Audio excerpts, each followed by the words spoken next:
আমি এমন একটা অভাগী মেয়ে যে বান্ধবীর কথা শুনে দুইটা সংসার হারালাম। তো এই গল্পটা পাঠিয়েছে কলকাতার বসিরহাট থেকে একটা মেয়ে, তবে তিনি তার নামটা প্রকাশ করতে চান না।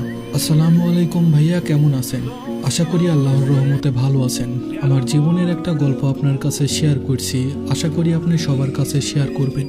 2019 সালে পারিবারিকভাবেই আমার বিয়ে হয়। শুরুটা খুব সুন্দর ছিল, সে আমাকে কেয়ার করতো, খেয়াল রাখতো। কিন্তু 2021 সাল থেকে আমাদের সম্পর্কে দূরত্ব বাড়তে থাকে। সে কাজে ব্যস্ত, রাত করে বাসায় ফিরতো, আমাকে সময় দিত না। আমি বাড়িতে সবসময় একাই থাকতাম।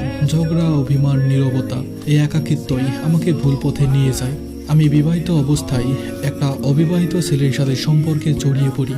আমাদের সম্পর্কটা ছিল প্রায় 1 বছরের গভীর সম্পর্ক।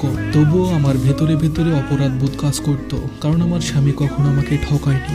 আমি আমার জীবনের সব কথাগুলো আমার এক বান্ধবীকে বলতাম। সে বলতো, এই যুগে এগুলো নর্মাল। হাজব্যান্ডের সাথে থাকতে যদি ভালো না লাগে তাহলে ডিভোর্স দিয়ে দে, আর বয়ফ্রেন্ডকে বিয়ে করে সুখে থাক। আমি তার কথাই বিশ্বাস করলাম। পরিবার রাজি ছিল না আমার, তবুও আমি আমার হাজব্যান্ডকে ডিভোর্স দিলাম। পরিবারের সাথেও সম্পর্ক ছিন্ন করলাম। তারপর আমার সেই বয়ফ্রেন্ডকে বিয়ে করলাম।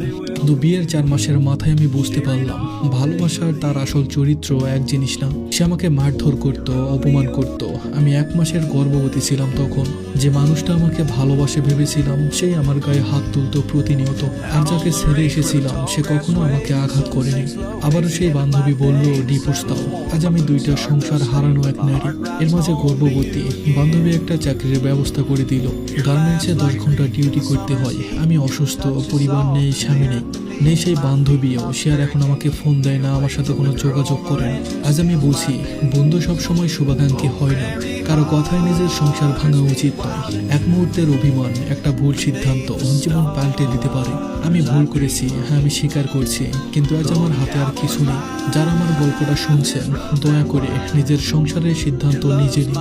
অভিমান হলে কথা বলুন, কাউকে অন্ধভাবে বিশ্বাস করবেন না। ধন্যবাদ সবাইকে।